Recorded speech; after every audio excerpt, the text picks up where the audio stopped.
नमस्कार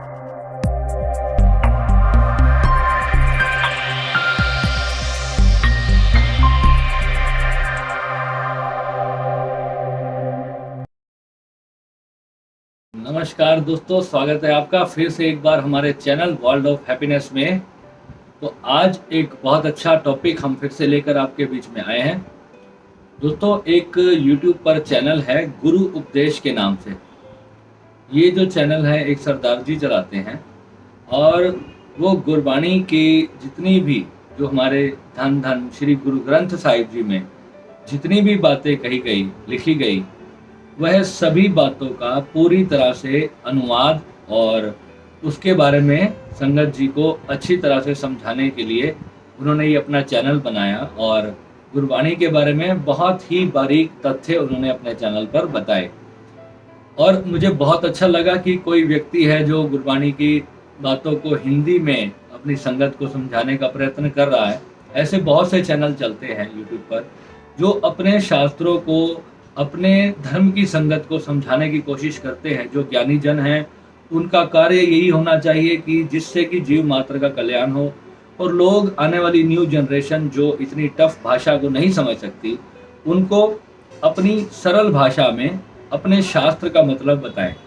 एक हमारे मित्र और हैं राहुल आर्या जी, जो कि हमारे हिंदू सनातन धर्म के ऊपर बहुत ही जबरदस्त रिसर्च करते हैं। ऐसे महान व्यक्तित्व को मैं कहूँगा कि आने वाली युवा पीढ़ी के ऐसे व्यक्तियों से सीख लेनी चाहिए, जो कि एक संस्कृत के बहुत अच्छे विशेषज्ञ भी हैं राहुल आर्या जी। और वो हमारी दुनिया के जितने भी आज की डेट में हमारे सनातनी हिंदू हैं उनको अपने शास्त्रों को, अपने वेदों को और भगवद गीता, जितने भी प्रकार के हमारे ग्रंथ शास्त्र हैं उसके बारे में उन्होंने बहुत ही अच्छे से जो है समझाने का प्रयत्न किया है। अपने YouTube चैनल के माध्यम से भी और फेसबुक के माध्यम से भी उन्होंने जो है बहुत बड़ा कार्य इस सनातन रिलीजन के लिए किया है। और ये जो गुरु उपदेश चैनल है, कल पता नहीं कैसे स्क्रॉल अप करते करते इनका एक वीडियो मेरे सामने आया जिसमें हिंदुओं के राम और सिखों के राम के बारे में इन्होंने चर्चा की। और वे राहुल आर्या जी की किसी बात का उत्तर दे रहे थे अपनी भाषा में, और वे उनसे कह रहे हैं कि राहुल आर्या ने जब कहा कि जो सिखों के जो राम हैं वही वास्तव में हिंदुओं के राम हैं, और उन्होंने कहा कि नहीं, जो गुरु उपदेश चैनल के हमारे जो ऑनर हैं उन्होंने जो तर्क उस पर दिया है, आज मैं उस तर्क पे बात करूंगा। और ये वीडियो हर एक हिंदू तक पहुंचना चाहिए मेरे दोस्त। जैसे कि वो भी कह रहे थे, उन्होंने अपना थंबनेल में लिखा कि नकली हिंदू इसको ना देखें। ये नकली हिंदू और असली हिंदू का जो कंसेप्ट लोगों के मन में बैठा है, ये बहुत ही पीड़ादायक है दोस्त। आप इतने बड़े ज्ञानी होते हो और आप जो है इस तरीके की जब बात करते हैं नकली Hindu, what do you mean by नकली हिंदू? मैं आपसे ये पूछना चाहूंगा कि नकली हिंदू क्या होता है। दोस्तों, इस वीडियो को इतना ज्यादा शेयर करना कि ये गुरु उपदेश वाले उस सरदार जी को ये मेरा वीडियो जरूर पहुंचना चाहिए। और आज मैं उनके ज्ञान के ऊपर, उनकी भाषा में जो उन्होंने कल बताया, मैं उन्हीं की भाषा में उनको उत्तर देना चाहता हूँ। और क्योंकि बड़ा जरूरी हो जाता है, मेरा कर्तव्य बनता है कि मैं अपने शास्त्रों की कही बातों को सिर्फ ना सिर्फ उसको जो है उसके तथ्य के साथ कहूँगा, बल्कि मैं उसके प्रमाण के साथ आपको वो पूरी बात समझाऊंगा। और आप लोगों के लिए ये जानना बहुत ज़रूरी है कि वास्तव में राम, जो रामायण के अंदर जिसे हम राम कहते हैं, वो राम वास्तव में कौन है। दोस्तों, आप बिलीव नहीं करोगे, पता नहीं कितने सालों से हमारी कंट्री में एक ऐसा पंगा चल रहा है कि हर रिलीजन के जो लोग हैं ना, वह केवल और केवल भगवान राम के पीछे हाथ धो करके पड़े हैं। और वो दुनिया को ये साबित करना चाहते हैं कि राम जो है वो एक काल्पनिक पात्र है बस। और राम को जो है केवल एक अपनी कल्पना माना जाता है। वो ये साबित करना चाहते हैं कि जो राम है वो कभी उनका कोई अवतरण नहीं हुआ, राम ब्रह्म का स्वरूप नहीं है, राम सिर्फ केवल एक दशरथ के बेटे थे और केवल एक राजा थे।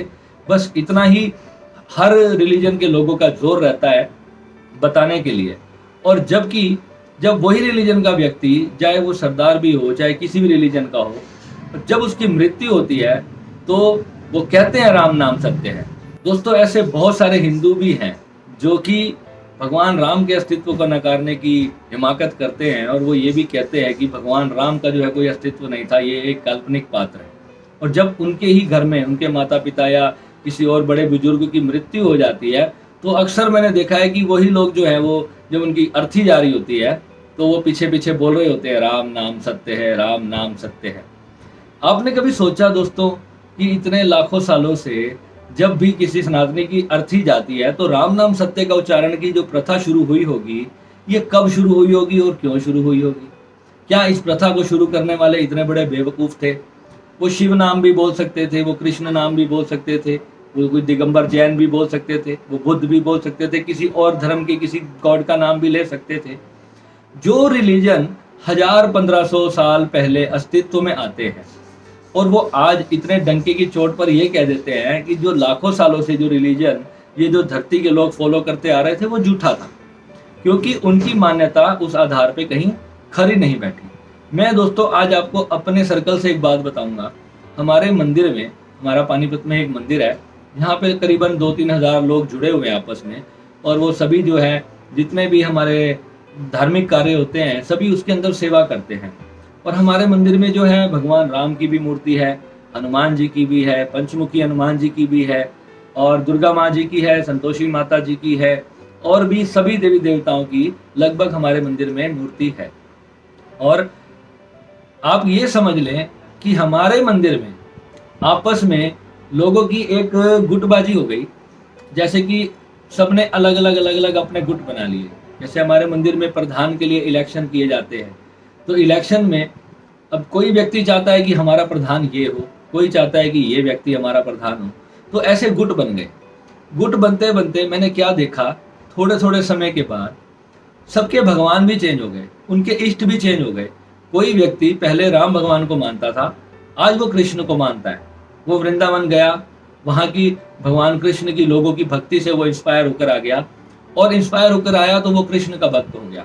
कोई कृष्ण भक्त था, वो जब यहाँ पानीपत में आया तो उसने जब लोगों में राम भक्ति देखी, जब उन्होंने राम की कथा सुनी, किसी संत से राम का चरित्र सुना, रामचरितमानस की कथा सुनी, तो वह राम भक्त हो गया। और कोई जब हनुमान जी की कथा सुनता है तो वो हनुमान जी का भक्त हो जाता है, कोई जब शिव कथा सुनता है तो वो शिव जी का भक्त हो जाता है।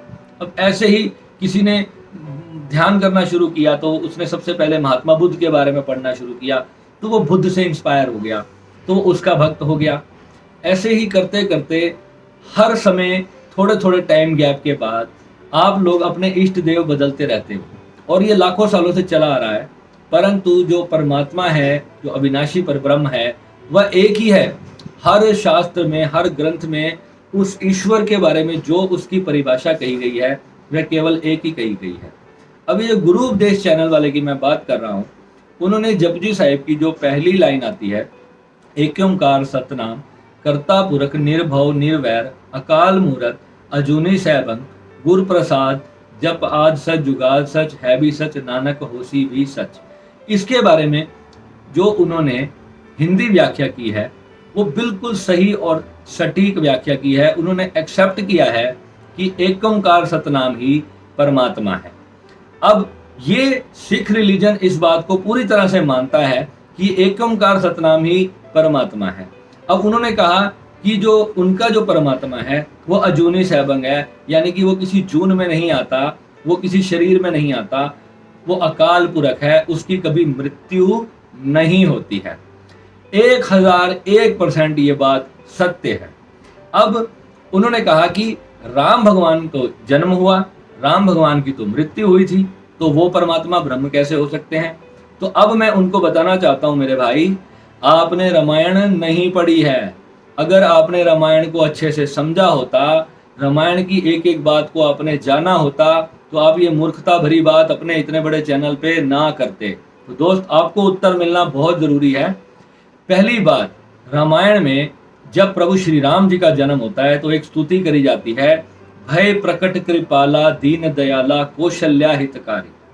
जो माँ कौशल्या थी, उन्होंने जब ईश्वर से प्रार्थना की कि आप मेरे पुत्र के रूप में जो है आप जन्म लें, उन्होंने जो है भगवान से प्रार्थना की, तो उन्होंने जो तपस्या थी उससे खुश होकर ईश्वर ने, उस साक्षात ब्रह्म ने जो है कौशल्या माँ के घर वो प्रकट हुए।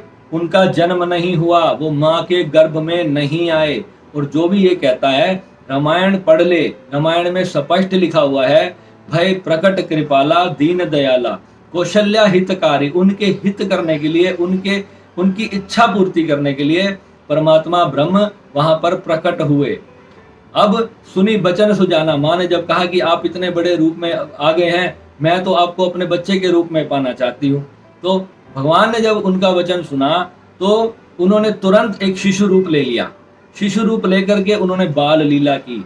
उसमें कहा गया है, सुनी बचन सुजाना रोदन ठाना, होई बालक सुरभूपा। यानी कि जो स्वयं सुरभूप थे, उन्होंने जब वचन सुना, सुनी बचन सुजाना, तो होई बालक सुरभूपा, रोदन ठाना, उसी वक्त वो रोने लगे, बालक बनके वो रोने लगे अपनी माँ के लिए, अपनी माँ को खुश करने के लिए। उन्होंने एक छोटे बच्चे का रूप धारण करके उनको माँ का स्वरूप जो है उसको अनुभव करवाया। इनको कौशल्या जी को। तो ये रामायण के अंदर ही लिखा हुआ है कि बिन पद चलही सुनहि बिनु काना, यानी कि बिन कदम के जो चलता है, बिन पैर के, बिन पद के जो चलता है, सुनहि बिनु काना, जो बिना कान के हर कुछ सुन रहा है, जो भी ध्वनि, जो ब्रह्मांड में जो कुछ है, जो भी जीव में घटना घटती है, वो सबकी सुन रहा है।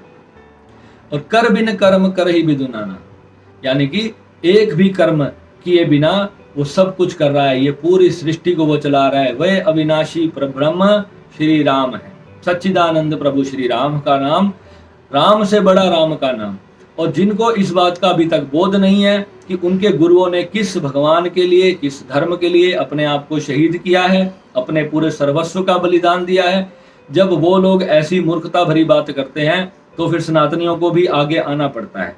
500-700 साल पहले जिस धर्म, जो रिलीजन अस्तित्व में आता है, जो पंथ चलता है, वो केवल सनातन धर्म की रक्षा करने के लिए चलाया जाता है, यानी कि अपने हिंदुत्व की रक्षा करने के लिए चलाया जाता है। जब दूसरे देशों से, अरब से, न जाने कहां कहां से जब मुस्लिम लोग आए और उन्होंने जो है भारत पर आक्रमण किया और यहाँ पर हिंदुओं को जो है उन्होंने शिकार बनाना शुरू किया, तो इसलिए जो यहाँ पे हमारे जो उस वक्त के जो ज्ञानी जन थे, उन्होंने एक पंथ बनाया, उन्होंने सिंह बनाए ताकि सिंह यानी कि शेर, उन्होंने ये शेर बनाए अपने इस रिलीजन की रक्षा करने के लिए। अब एक ओंकार वाली बात भी मैं आपको बता देता हूँ कि एक ओंकार जो है वही ब्रह्म, हमारे जो सनातन धर्म में उसको प्रणवाक्षर कहा गया है। भगवान शिव की अगर आप आरती सुनोगे तो उसमें कहा गया है, मैंने पहले भी एक वीडियो में बताया था, आज इस सरदार जी को मैं फिर से बता देता हूँ कि ओम जय शिव ओमकारा। जो शिव भगवान है वो शिव की शरीर के रूप में नहीं है, वो ओम है। ओम को ओंकार, जिसको आपने एक ओंकार सतनाम कहा है, उसी को हमारे सनातन ने शिव कहा है, यानी कि शून्य कहा है। नमामि शमीशान निर्वाण रूपम, यानी निर्वाण मोक्ष, जहां पर कोई ऊर्जा नहीं है, जिसमें जब तीनों अवस्थाएं, जागृत, सुषुप्ति और स्वप्न जब समाप्त हो जाती है, तब जीव उस अवस्था को जान करके पहचान सकता है और केवल ध्यान की उच्चतम और अंतिम अवस्था में उस शिव का अनुभव होता है। और वहां पर जानने के बाद हमें पता चलता है कि परमात्मा, जिसको आप अजूनी कहते हैं, जिसको आप वो कहते हैं एक ओंकार कहते हैं, वो नाद जो है वही हमारे सनातन धर्म में उसको शिव कहा गया है, उसी को अक्षर ब्रह्म कहा गया है। और बाइबल के अंदर उसी को जो है कहा गया है, पहली ही लाइन बाइबल की कहती है, in the beginning was the word. Word यानी कि शब्द से ये पूरा संसार रचित हुआ। बाइबल इस बात को कई सालों से कह चुकी है। और इवन कुरान में भी कहा गया है कि कलमा कुल बांगे आसमानी, बांग, एक आसमान से एक बांग आती है जो आमीन की आवाज है, उसको जो है अल्लाह कहा गया है। उसी ने जो है इस पूरे संसार की सृष्टि की है। ये 4 बड़े रिलीजन है, जो चारों बड़े रिलीजन हैं वो उसी एक शब्द की बात करते हैं। बाद में छोटे छोटे बहुत सारे इनके पंथ बनते जाए, बहुत सारी ब्रांचेस बने जाए, कोई उन्हें शिव बाबा कह दे तो कोई उनको कृष्ण कह दे, तो कोई उनको किसी भी रूप में आप उसको नाम पुकारते रहें। ईश्वर जो है वो कभी बदलने वाला नहीं है आपके कहने से।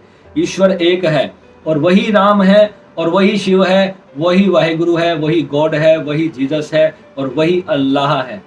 आप सिर्फ जो है राम को व्यक्ति मानते हैं, तो आप ये जानना चाहिए आपको, जब आपको ब्रह्म उत्पन्न कर सकता है तो उसमें भी ये सामर्थ्य है। भगवान ने गीता में कहा है कि जब जब सृष्टि में जो है पाप जो है अपने चरम पे बढ़ता है, तब तब मैं जन्म लेता हूँ संसार में, तब तब जो है मैं प्रकट होता हूँ इस संसार में, मैं इस संसार की रक्षा करने के लिए आता हूँ। जिसने भी कहा, गुरु नानक देव जी आए, उन्होंने भी कहा कि मैं उसका पैगंबर हूँ। जब मोहम्मद साहब आए तो उन्होंने भी कहा कि मैं भी उसका एक मैसेंजर हूँ, उसका एक पैगंबर हूँ। जीसस ने कहा कि मैं उसका पुत्र हूँ। राम ने कहा कि मैं उसका अवतार हूँ। केवल और केवल भगवान कृष्ण ने कहा कि मैं जो हूँ वो साक्षात ब्रह्म हूँ।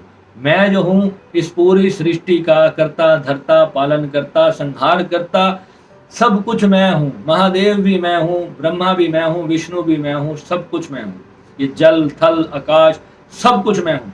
केवल और केवल भगवान कृष्ण ने आज तक इस पूरे जीवन के, इस पूरे सृष्टि काल के इतिहास में इतनी बड़ी घोषणा की है। और वो सनातन में, इस देश में जन्म लेते हैं भगवान कृष्ण, और वो कहते हैं कि मैंने जो है अपनी लीला से मैं अवतीर्ण होता हूँ।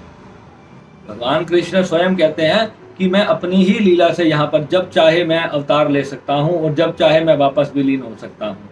तो ये बहुत बड़ा भ्रम है। आप सबसे पहले आप किताबी बातों पर मत जाएं। मैं सभी को ये कहता हूँ कि आपका अपना अनुभव होना चाहिए। आपका अपना अनुभव क्या है? आप किसी की कही हुई बात को जब लोगों को कहते हो, पहली बात तो आपको अपने अपने खुद के रिलीजन का प्रचार करना चाहिए।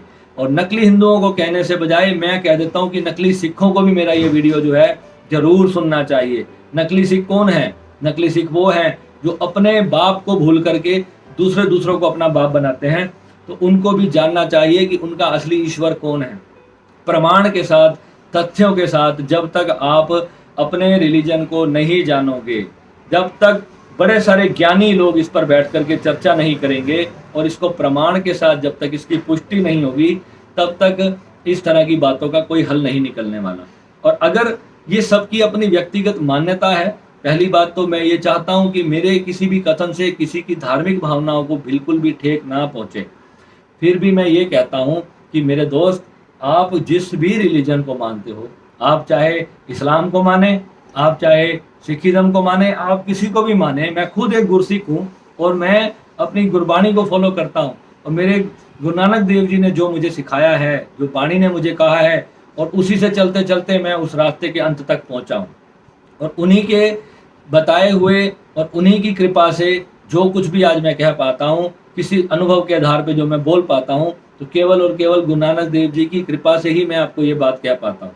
जिसको आप अकाल पुरख कहते हैं, वही हमारे शिव हैं, वही हमारे वाहिगुरु हैं, वही हमारे अल्लाह है, वही हमारे राम है। कहने का फर्क है भाई मेरे, इतना सा फर्क है। आप किसी को धर्म को व्यक्ति नहीं कह सकते। यूं तो फिर गुरु नानक देव जी भी आप कहेंगे कि व्यक्ति हैं। क्या वो व्यक्ति हैं? आज तक किसी को ये नहीं पता कि गुरु नानक देव जी अपने शरीर समेत चले गए तो कहाँ चले गए। तो क्या आप उनको व्यक्ति की संज्ञा देंगे क्या? ऐसे महापुरुष जो होते हैं, जो इतने बड़े महासिद्ध होते हैं, उनको कभी भी व्यक्ति कह करके उच्चारण नहीं करना चाहिए मेरे भाई आपको। ठीक है, आप अपने रिलीजन का प्रचार कीजिए, परंतु किसी दूसरे के रिलीजन पर उंगली उठाने का आपको कोई अधिकार नहीं है। और वो भी तब जब आपके पास उसका कोई प्रमाण नहीं है।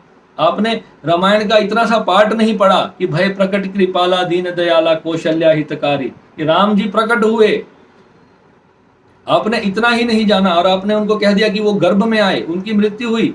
आपने रामायण पढ़ी ही नहीं मेरे भाई। और आप इतना बड़ा तर्क दे देते हैं अपने YouTube चैनल पर। 300 के व्यूज आपके चैनल पे मैंने देखे, यानी कि उसमें से अगर 2 लाख हिंदुओं ने भी आपका वीडियो देखा तो मेरा फर्ज बनता है कि मैं कम से कम 20 लाख हिंदुओं तक तो ये वीडियो पहुंचा ही दूं, कि उनको भी पता चलना चाहिए कि उनके राम का जो है जन्म गर्भ में नहीं हुआ, वो साक्षात प्रकट हुए थे। जो रामायण ने, अगर आप रामायण में एक चीज मानते हो कि राम आए थे, तो फिर ये भी जान लो कि राम, उसमें लिखा हुआ है कि राम प्रकट हुए थे। राम का गर्भ में आने का कहीं नहीं लिखा हुआ है। तो भाई ये सारी जो लीला है, प्रभु की लीला, आप और जैसे और मेरे जैसे तुच्छ मानव नहीं जान सकते।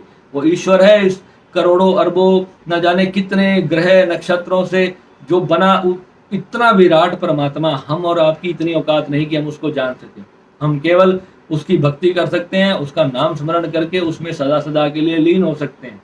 हम एक छोटे से पानी के बुलबुले मात्र हैं और हमें अधिकार नहीं है, जब तक हमें उसका ज्ञान नहीं है, बोध नहीं है, उसके अस्तित्व पर उंगली उठाने का। और जितने भी लोग अपने धर्म का प्रचार कर रहे हैं, ये एक डेमोक्रेटिक कंट्री है और आपको पूरा अधिकार है आप अपने ईश्वर की भक्ति करें। जिस भी नाम से आप अपने ईश्वर को पुकारे, जैसे आप अपने बेटे का नाम रखते हैं वैसे आप अपने ईश्वर का भी नाम रख सकते हैं। कोई भी नाम आप अपने ईश्वर के पुकार लें, उससे कोई फर्क नहीं पड़ने वाला। जो सृष्टि है वो ब्रह्म है, वो एक ही रहेगा, वो शून्य था, शून्य है और शून्य ही रहेगा। जब तक आपने किसी धर्म को अच्छी तरह से, रिलीजन को स्टडी नहीं किया, आप उसके बारे में अपनी मान्यता ना बनाएं। और पहले तो आप सबसे पहले कि ये जान लें कि आपके 10 पीढ़ियां आप पीछे जाएं, आप देखें पहले आपके पूर्वजों ने किस भगवान की भक्ति की है। आप पहले अपना तो इतिहास उठाकर देख लें कि आपके जो बड़े थे, आपके जो 7-8 पीढ़ियां पहले, वो किन भगवान को वो मानते आ रहे थे। जब उनकी मृत्यु हुई थी तो कौन सा जाप करते हुए उनको शमशान तक ले जाया गया था, राम नाम सत्य कहकर उनको ले जाया गया था। और लाखों सालों से ये प्रथा चल रही है। आपसी मतभेद और छोटे छोटे झगड़ों में किसी ने अपना भगवान अलग कर लिया, तो इससे किसी को कोई फर्क नहीं पड़ने वाला। ईश्वर तो वही रहेगा, उसका पैदा होने का सिद्धांत आज भी वही है और जीव के मरने का सिद्धांत आज भी वही है। जो पैदा होने का कारण है वैसे ही मरने का भी कारण है। तो मेरे दोस्त, आपसे हाथ जोड़ के प्रार्थना है कि अपना उस वीडियो को डिलीट करें। वो आपका वीडियो गलत है, उसमें कोई प्रमाणिक तथ्य आपके पास नहीं है। और मैं आशा करता हूं, मैं आपके चैनल पे आज ये वीडियो का लिंक भी कमेंट करूंगा, आप इसको जरूर सुनना और रामायण ला करके रामायण को पढ़ना, हिंदी में उसको पढ़ना और मेरी बात को समझना। उसके बाद आप अपने वीडियो पे हाथ जोड़ करके माफी मांगना सनातनी संगत से कि आपने जो है बिना ज्ञान के इतना बड़ा वीडियो पोस्ट किया है और उसमें जो है राम को एक व्यक्ति कहा है। ठीक है, बहुत बहुत धन्यवाद आपका। नमः शिवाय।